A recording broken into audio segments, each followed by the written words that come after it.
Hello, John. Hi, Chris. Thank you so much for joining. Much appreciated. Thank you. And apologies for my casual attire. I'm in venture capital these days, and this is the new corporate uniform. Fantastic. You look fine. Chris, let's talk about your career. You sold your business and then you sold it to Vocus, and then you joined Vocus. And you were running the Vocus old technology. And then we bought Amcom. And can you just give us the color about going from Vocus to Amcom, please? Yeah, well, so Vocus was, very much its own business. Whilst it had done some acquisitions, they were things like data centers. So they didn't come with, great numbers of people or great amounts of technology. We still had an emerging technology stack ourselves. We were a young business, so we didn't have the same sort of, technical maturity that a business like Amcom had. But we'd recognized this some time ago when we'd put in a system called ServiceNow, and we were building our own bespoke system just to meet our needs called Vocus One, and that was well on its way, but very much a work in progress. When we came into Amcom, that's a very mature business. They've been around for a long time. Their systems were really attuned to what they do, and they were very good, and people loved them. The problem was it was an aging technology stack, and the Amcom executive were looking at rebuilding their entire system. So we recognized they had something great, but it was kind of at the end of its life. And so we tried to take all the learnings from that. The vision was to take all the learnings from that, all the greatness from what Amcom had, and then build that into Vocus One, which was being built on all the latest technology. So one of my colleagues, Simon Robson, likened it to flying an aeroplane while you're building it. And because we were building Vocus One, but also merging customers into the one system and operational controls and so forth. We were moving that all into Vocus One as we were, cutting the code for it. So it was quite an ambitious project, but that's what we were like at Vocus. And how was it going, Amcom merger? Look, at a technology level, it was going well.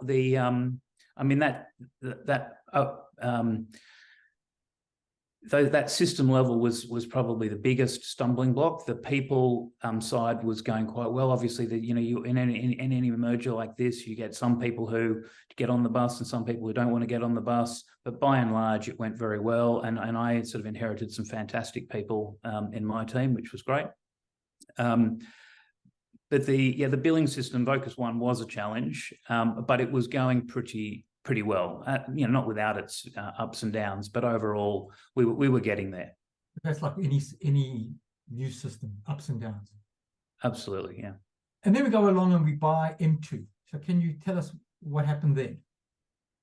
So with M2, it was largely a retail business. They had their the Dodo brand and the iPyramus brand, and a bunch of other brands. We had they had done many acquisitions over time, and the former CTO there had done a lot of great work on consolidating all of those systems into a smaller number. But even when they came to us, there was still 10. So in terms of things coming into my headspace, that it just exploded. We now had more networks, more billing systems, but fortunately we had a team of people that was already working through migrating a lot of those retail billing systems into a smaller number. But there was an element of corporate and government business that was done in M2 that had to now also fit into the Vocus One system. And that, I think, proved really quite challenging, given it wasn't a big customer base. It wasn't a huge amount of money. It was enough to worry about. And we possibly mistakenly thought that we need to just consolidate everything into the one system and we should just be bold and get it done. Perhaps with the benefit of hindsight, we should have left those corporate and government customers where they were on M2 systems, for a time and let the Vocus One mature a bit more. But for one reason or another, we decided, not to do that. And I think that really added a lot of pressure and additional complexity to the team, which really sort of slowed Vocus One down in my view. How was Geoff with all of this? Geoff, so even when I had my handover with the former CTO, it was made pretty clear to me that Geoff didn't really like doing billing migrations, because every time you touch a customer's invoice, you risk upsetting them. Even changing the format of on the piece of paper was enough, he felt, to cause a customer to potentially requery what they were doing and buy something else, or cancel their service, or make some sort of change. And so he felt that there was a great risk to revenue in doing anything with billing. So that process occurred diligently within M2, but it kind of like one foot on the brake. And then when we had when it came to me, there were still 10 billing systems that needed to be consolidated into 3. So all the corporate and government was going to stay in Vocus 1. Dodo was sufficiently big that it deserved its own system, and it had some fairly bespoke requirements. And then all of the consumer billing was going to go into a system called Ninja. Unfortunately, Geoff was never a fan of the product that sat behind Ninja, or the strategy around Ninja. So, there was never a lot of support for continuing to do that, but we just pressed on and did it anyway. But it was made clear to me, by Geoff, that he very much questioned the validity of that project. He really wasn't behind it. But my mindset was always simplicity equals synergy. The more systems and process that we can take out of the business, the simpler it becomes, the less staff. So we had, for all of these bespoke billing systems, they had one person for each billing system, who was the guy that they inherited from, or the person that they inherited from some acquisition in the past, that was the expert on that system. And if they left, you wouldn't know how to drive it. But there was no. The strategy then was for M2 with these acquisitions seemed to me about just cut all the cost out so you can achieve the synergies that you told the market that you were going to achieve with an acquisition, and then just leave it sitting there. So when I came in, there was just this collection of pieces, a collection of network, a collection of billing systems, which kind of did my head in the number of things that we had to do. And I was certainly focused on trying to reduce that to the smallest possible number as quickly as possible. But both in the network space and the billing space, it was very difficult to get buy-in from Geoff. I think post me, they did get buy-in into the network project, which was called Supercore, to collapse all of the 7 or so networks into one big network. And the economics behind that were just so simple and obvious, but it still took a long time to get that through, because it involves spending money in order to save money. And was Geoff prepared to spend the money in your time, or not prepared to spend it? I don't think Geoff ever really liked spending money.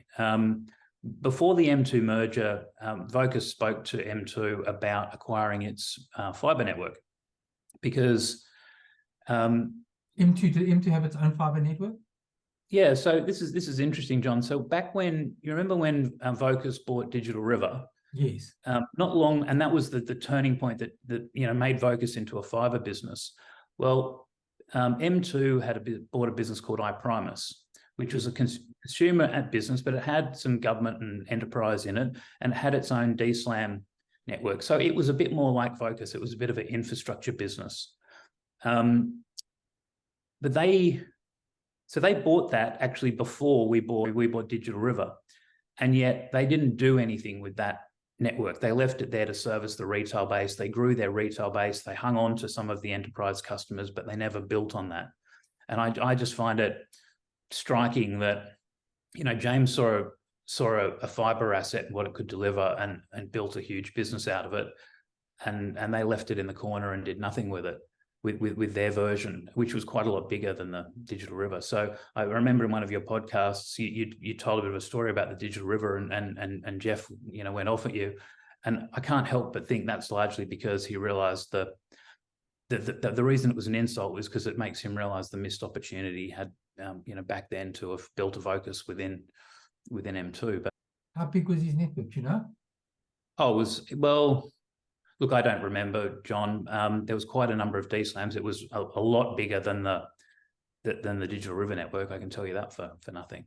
Digital River was minute, seriously minute. It was tiny, and the iPrimus network was quite significant. But I can't remember how many D-slams or what the footprint looked like. I know when we looked at purchasing it from them, we weren't prepared to pay very much because the overlap with our network was considerable, so it didn't have a lot of value to us, and hence we put in an offer for, I can't remember what it was, but it was low millions, possibly even 1 or 2, but that was rejected. But I remember the commentary at the time with Geoff was that, you know, you could tell he just didn't understand these networks. It costs you a fortune when somebody breaks it. It costs you a fortune to build into something. Everywhere it was capex, capex, capex, and they're a business that you know, just resells other people's stuff. So they just work on that margin. I'm a guy that can't understand that. I just go, how do you make a business on, you know, 20, 30%, you know, margins reselling? I don't get it. Likewise, Geoff didn't quite get the, you know, building out, you know, spending a lot of money building out a network that's going to last you 20 years and making money on that over a long period of time. So it's just different.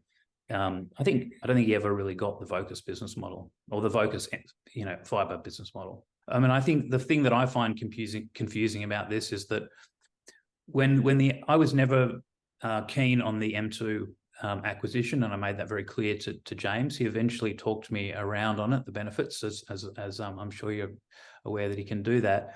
But it was supposedly a cash cow.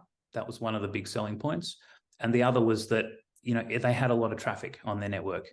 We had a lot of network. We aspired to buy next gen. If we bought M2, we would be big enough to buy next gen. And then all of a sudden we put all of M2's traffic on next gen's network. I mean, effectively we were buying a retail customer base. And, you know, that really changed the economics of the network. So I saw that, but the bit that I didn't understand is that we went in thinking we were buying a cash cow. And then it turns out that there was this cash there was none of this cash conversion, as they say, which I'm still perplexed about. So Geoff was now getting you to try cut costs, etc., and you needed more people to get this thing finished. Was that so back to the people? I didn't need more people. I remember Geoff coming in and saying, "Chris, you've got a team of 500. That's double what you need." And I said to you, "I don't disagree, Geoff, but that's what we needed because we had Cisco, Juniper, and others. So all of these bits of technology required people with the skill sets for those. We had old ATM D-slams. We had all sorts of old technology in the network. So my view was that there were a lot of opportunities to move services to our network. That was the $10 or $12 million that I mentioned earlier. I mentioned to you previously. So we had to deliver $10 to $12 million worth of network synergies. We were about $6.5 million the way through that when I had a conversation with Geoff about staffing. So I thought we were doing brilliantly, and all of these technology changes that we were doing, we were ripping ATM out of the network. So then we wouldn't have to maintain this team of people that looked after the ATM network. So my view was, you use the people you've got. I didn't ask for more people. I said I can do it with the people that we've got. Integrate all of the networks, the billing systems, everything. And then when you're done with that process, you can actually get rid of a huge number of people because they then are genuinely surplus to requirements. But because of, meeting market expectations, there was just this real push to, get rid of some staff now so that, we could deliver on the numbers. But I just felt that was a really counterproductive approach. Although I understand why. And then I see that your technology, I'm looking at the technology organization chart, which you headed, you had 8 direct reports. That's really, really a lot for a single individual. They were all very good. It is a lot, but they were exceptional people. I can't quite remember 8, but I did have great people that just made my job that much easier. I couldn't have done it without that team. Right. So when I hear Vocus talked about it, was they talk about this disaster of integration, and there's lots of things that needed integrating, but the technology stack was one of them, and it wasn't going perfectly, but I think we had the right objectives. We were going reasonably well. We had a team that could execute on it, and so I feel disappointed with the way that, the Vocus has kind of been portrayed. And remember when things coming to sort of was the end, and there were sort of issues, you didn't like the deal, so you sold the IRU and to Superloop, and you were pretty vocal, vociferous in your... This would be the deal that got me fired, pretty much, yeah. Yeah, and tell me why you think that's the deal that got you fired?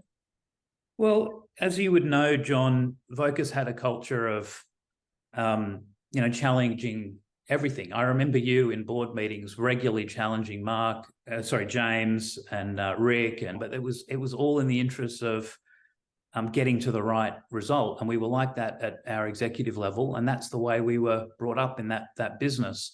And so, I've had so many robust conversations with James, but it's not put a single dent in, our relationship at all. It's just the expected behavior. But when I behave like that with Geoff, he took it as a personal insult. And like you, John, I can be a bit direct and a bit blunt. So I saw this deal that I knew had been kicking about, and we needed a big sale. And the problem here was that Geoff thought that he could get this sale and book all the revenue up front. And early on in the process, I told him, IRUs don't work like that. I've been in Vocus a while. We've tried this before. We've wanted to do the same thing.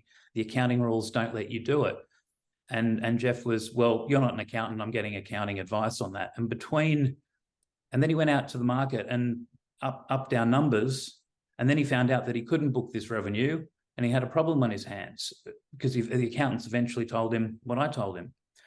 But the real problem with that deal was that we were kind of giving away the crown jewels for what I thought was a fairly low price.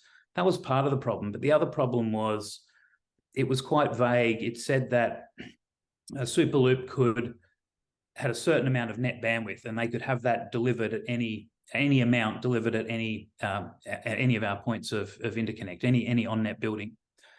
And that's crazy because a lot of places that are on net in our network, particularly in the next-gen network, are not capable of delivering small amounts of bandwidth. This is a very big backhaul network that's designed to carry, in my day, 10 and 100 gigabit waves. I read in the paper now they're doing 400 plus gigabit waves. If you wanted to bring out 100 megs at a location, you would have to buy a router with a 10 gig interface, grab one of your 10 gig waves, which would consume all of that 10 gig capacity on the backhaul, and then, just to break out 100 megs, you'd be spending thousands and thousands to give the Superloop a small service in a regional town.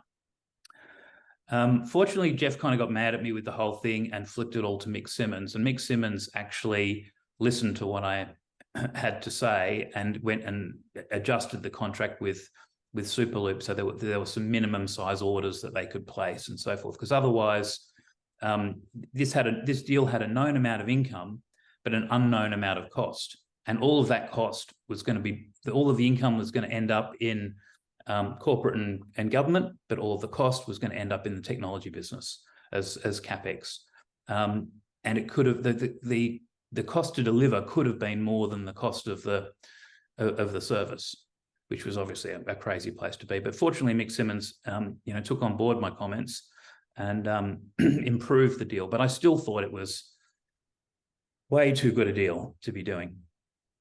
Why did that get you to? You think that caused a rift in your relationship between you and Geoff? Geoff took my comments as just an insult. Because I said that there were problems with the agreement. To him, all he heard is, "You've done a terrible, terrible deal." It just all reflected on him in his eyes. Well, that's the way I saw it. But our relationship was never great, but it was pretty much terminal after that. Well, I think one of the problems was when the two businesses came together. As Denise has said earlier, some people had to interview for their jobs. So Mark and Denise had to interview for their jobs against the M2 people to see who was going to be retained. But James pretty much parachuted me in, because at that time I was deputy CEO of Vocus. I wasn't just a head of technology. and James parachuted me into the technology role. So Geoff never got a chance to choose his guy, right?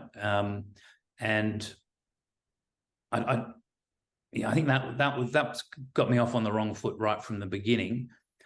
And the funny thing was that one of the reasons that I had influence at Vocus was that James and Rick both thought I was a pretty safe hands in terms of CapEx approvals, because I'm pretty tight. I don't give away money easily.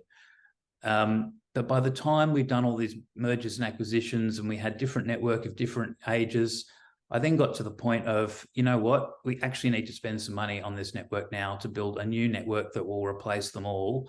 And it will save us for every one of those 7 core networks with routers in every capital city, like the routers that cost, $300,000 or $400,000 each, and you need a pair of them in each capital city. I mean, it's big money. They will all have to be replaced. So I wanted to spend some money on putting in some newer routers that would eliminate the need to replace all of that when they came up to the end of their useful life. So I was seen as this guy that was going to just spend too much money. I think that was Geoff's fear, is that I was just going to be blowing his CapEx budget. And look, I'm a business person. I know how to work within the budgets that I've set. Most of my life I've been in small business where I haven't had the luxury of big budgets. And I know you don't spend money on anything you don't need. So I think I'm very budget disciplined. Rick and James thought I was. I think Geoff thought I was going to be pretty loose. So then they then decide they're going to try to form a technology committee. And if I can just read my notes from the time, it says, we have been conducting a review of technology and how we approach our strategic transformation program. As a result of concerns relating to the volume of work, lack of prioritization, significant costs in OpEx and CapEx, and limited progress with respect to delivering on critical project objectives. So give us some color around that statement. Look, it's very, very difficult. I mean, I think in terms of timing, things were taking longer, but in what project, this type of project, they always take longer. But I didn't hire more people. And CapEx, OpEx. I don't know. I don't really know what's being referred to there. We were pretty much working within what we had. With respect to delivering on critical project objectives, so they don't feel you were delivering on your objectives. Is that right? Is that a fair statement? Well, I think in terms of the Vocus one, yes, you could say that was behind, but I wouldn't say critically behind. In terms of the technology network, I think we were well and truly. We were mostly focused on delivering synergies because that's what we knew Geoff really cared about. But we were working steadily in the background around a new plan for the network, which as a board member you would have seen the Supercore project, no doubt. And that then was moved on after I left. But all of these things don't happen overnight. There's a great deal of planning and thought that goes into them. And at Vocus, we like to move quickly, and I think we moved pretty quickly on that Supercore project. And I would add that was very much a collaborative effort between the technology people from all of the acquired businesses were behind that. It was actually led by an M2 guy, but it really had the support of most people in the business. Chris, and then it goes on to say that that you're not experienced enough to find your way through the issues at the speed or pace required by Vocus, which I find a very unusual statement. Yeah, look, I guess from Geoff's point of view, he's probably looking at my CV and going, well, I've run a bunch of small businesses. I've had, I had an ISP business back in the day, and then I had my Ipera business, which sort of, peaked at like 50 people. And now I'm in this business with 500 people. And I wouldn't deny that since coming into Vocus, every 6 months, it was a big stretch. I mean, when I came from Ipera to working within Vocus, and it was a big change, but I quickly adapted. When we came up to Amcom, my head was spinning. It was a big change, but I adapted. And each time I had fantastic people, around me. and being supportive. But when it came to the M2 acquisition, there was more tension there because the people weren't on the same page. The Vocus people wanted to do what they did, and the M2 people wanted to do what they did. And nobody really, I mean, they kept it to their offices in Melbourne, and we kept to our offices in Sydney. And the interaction was certainly poor, at least at a senior level. But Geoff, couldn't you have fixed that? Or was it not up to you to do that? Well, that's not up to me. That was a broader thing. I think that needs to be led from the top. But but the only person above you really was Geoff. Correct. Yeah. You're saying this had to be led by Geoff, not by you. Well, I think any organizational culture needs to be led from the CEO, and I guess both organizations had a culture. One worked with Geoff because that's what they were used to, and one was very different to Geoff's style. So all of those people were bumping up against it all the time. And then there was also talk about loss of confidence amongst your peers and your staff. Did you ever feel that? Because I certainly didn't. It was also very much news to me, taken aback at the time. No, that's nonsense. I mean, most of those direct reports I have are still people I talk to from time to time. I absolutely have their support. They always had my back. None of them were wanting my job or anything like that. We just had a great group of people that certainly, in terms of my subordinates, no issue. In terms of my peers, my Vocus peers, I don't think there's any issue at all. I think I always had the support of plenty of things Matt and I don't see eye to eye on, but we get along really well, and I think I provided what he needs when he needs it. When it comes to the M2 staff, well, yeah, look, I didn't have to do a lot for them because the M2 staff, people like Scott Carter, dealt with people like Marcus McKenzie on my team in relation to their billing systems. I mean, the M2 side of things stayed almost a level, the M2 consumer stuff almost stayed a level underneath me. They were pushing this big Salesforce project, which I was not a fan of. It wasn't just Salesforce, it was it was a complete overhaul of the CRM and phone systems for the retail business, which I wasn't a fan of. I could just see huge potential for cost blowouts. We'd done some work with Salesforce in the past. I mean, it's great, but you really need to know what you're doing with this. And the implementation project, I don't know, it just had cost runaway written all over from my point of view. Chris, there was some talk about your health at the time. Is that was there any issues there? There was. So I can't remember exactly where it was, but sometime not far into the M2 process, I got shingles, and I thought I was, doing relatively well. I think the stress was that working with James was easy. Working with Geoff was hard. And I think there wasn't the work that was the problem. It was that relationship that was the problem. You got great working relationship with James, and I had you pegged as the CEO to replace Geoff. And sometimes I felt, at that time that maybe I was pushing for you, and maybe I had inadvertently played some part in your leaving, because I really said, we have a CEO who would be fantastic for the role, which was you. No, I was definitely not suited for that role. I didn't have the accounting and numeracy skills at the level that were required. I would have said my pick for CEO was always Mark Callender. I mean, he's an exceptional individual who was running New Zealand, and of course now he's running things in New Zealand. But he was just had this depth of understanding across all aspects of the business. So he was accounting-wise super proficient, understood the retail business, understood the enterprise business. He would have been just the perfect guy to be running this business in my view. Because unlike James, he wasn't, I think, afraid of the scale of the organization. And then they wanted to give you take you out of this role that you were in and give you a new sort of role, a sort of side role. Yeah. What was that about? I just wanted me out of the way.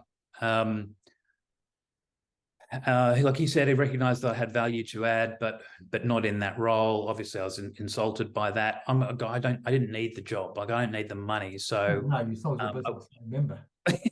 yeah. Thanks to Vocus, I don't need the money. And so, I just wasn't interested in doing that. And to be honest, the real reason was I wasn't the best person for that job. I would have actually displaced other people that would have been better at it. You didn't want the side role they were offering you. No. So let's go back to M2. And Rhoda set up this transformation committee with herself as head. How did that work out? Well, I believe that was after I left. Well, I'm not sure what was happening at the board level, but certainly after I left, Rhoda appointed somebody into my role that was somebody that she had worked with in the past. I believe that didn't last that long, and I believe there are a few people through my position after that. But look, after I left, I became a bit disinterested. What was your interaction with Rhoda? Look, I didn't have many conversations with Rhoda. She asked to speak to me. Obviously, I would see her in board meetings, but outside of board meetings, not many, very few one-on-ones. She did at the time that Geoff advised me that he wanted to move me sideways into this other role. She did come and have a talk to me while I was at a Cisco conference. It was a strange conversation that I probably prefer not to go into, but somehow it diverged. She was asking a lot about my personal upbringing and so forth, and and my mother had recently died, and that came up, and I got upset, and it was just, I look back on it and realized that I told her a lot of very personal stuff that was then subsequently kind of used against me in terms of not being up for the job. And that had nothing to do with your job. It was just a period of your life that happens. I mean, people's. Oh, look, I felt that I was having a good crack at a really difficult job, and if left to it, we would have got where we needed to go. And so, as you know, John, I love that business. It's when you sell your own business, it's your own baby. And Vocus, James allowed me to make Vocus my baby as well. Like, I really felt it was an integral part of me, and walking away from it was extremely difficult. And I'm glad to see now that it's gone private and it's got some smart operators, running it. I was a bit shocked to see it get full of Telstra people, but look, they seem to be doing a great job. There's a brilliant asset there. It's a good business, and they seem to be getting it to where it needs to be. So, I take heart from that. No, I think, look, overall, it was a fantastic working journey. It's a pity that we were so kind of influenced by bankers telling us M&A deals that we have to do to be bigger, to do other things. And I think we sort of, rushed into a deal that, I never thought made sense. But as soon as somebody mentioned, well, M2 gets us to next gen, I kind of overlooked all the problems that I saw with M2. And so I was never keen on it, but persuaded by the argument ultimately. But yeah, we all know how it worked out. Tell me something. Did M2 migrate all its customers onto our network? And those CVC charges? It's using our network as opposed to where the costs land in our books, right? So those CVC charges, yes, they were coming in on M2 infrastructure, but landing in my accounts, yes. Not where they should have been in retail accounts. Absolutely.